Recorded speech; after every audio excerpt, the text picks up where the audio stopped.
గుంటూరు జిల్లాలో ప్రభుత్వ పథకాల సర్వేలకు నిర్దేశించిన లక్ష్యాలను అధిగమించేందుకు మున్సిపల్ కమిషనర్లు, ఎంపీడీఓలు క్షేత్రస్థాయి పరిశీలన చేయాలని కలెక్టర్ ఏ తమీం అన్సారియా అన్నారు. సచివాలయ ఉద్యోగులను నిరంతరం పర్యవేక్షించాలని ఆదేశించారు.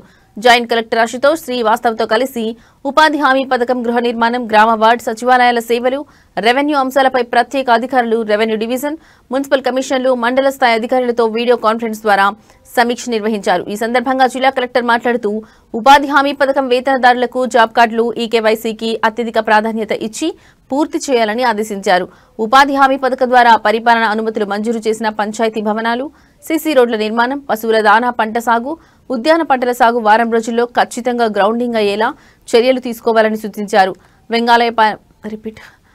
వెంగళయపాలెం చెరువు తరహా అభివృద్ధికి ఇతర గ్రామాల్లో దీనికి అనుగుణమైన చెరువులను గుర్తించి ప్రతిపాదనలు సిద్ధం చేయాలని చెప్పారు. పీఎంఏవై గ్రామీణ్ కు డిమాండ్ సర్వేను వేగవంతం చేయడానికి సచివాలయ ఉద్యోగులతో ఎంపీడీఓలు సమావేశం నిర్వహించాలన్నారు.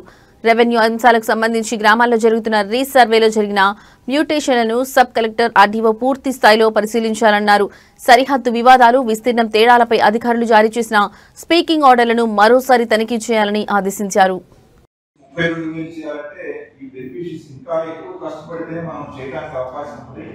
అందువల్ల దీనిలో ఎడిషనల్ ఫైనాన్షియల్ అసిస్టెన్స్ ఇచ్చేదని, ఆప్షన్ తీయని వీటి మీద మోటివేట్ చేసుకొని మనం ఎక్కువగా ప్రోగ్రెస్ చేసి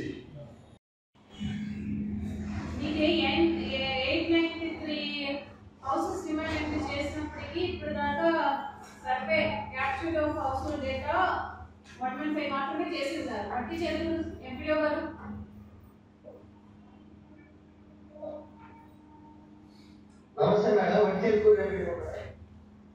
చెప్పండి, ఎలా చేస్తున్నారు ఇది చెప్పండి ఒకసారి. ఎవరెవరికి ఇన్వాల్వ్ చేస్తున్నారు, ఒక రోజు ఎన్ని చేస్తున్నారు చెప్పండి.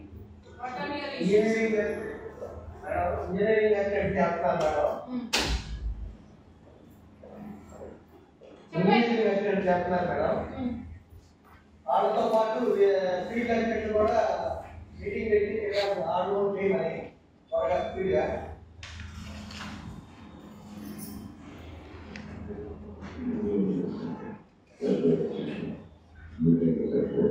మేడం చెప్పండి.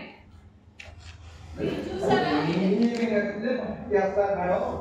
ఫీల్డ్ కావాలి, ఫీల్డ్ అసిస్టెంట్ కూడా ఆల్రెడీ ఇద్దరు కలిసి చేయమని చెప్పారు.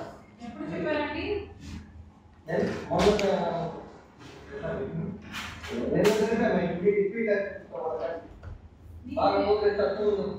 మిగతా సచివాలయం స్టాఫ్స్ ఉన్నారు కదా, వాళ్ళు ఇన్వాల్వ్ చేస్తారు.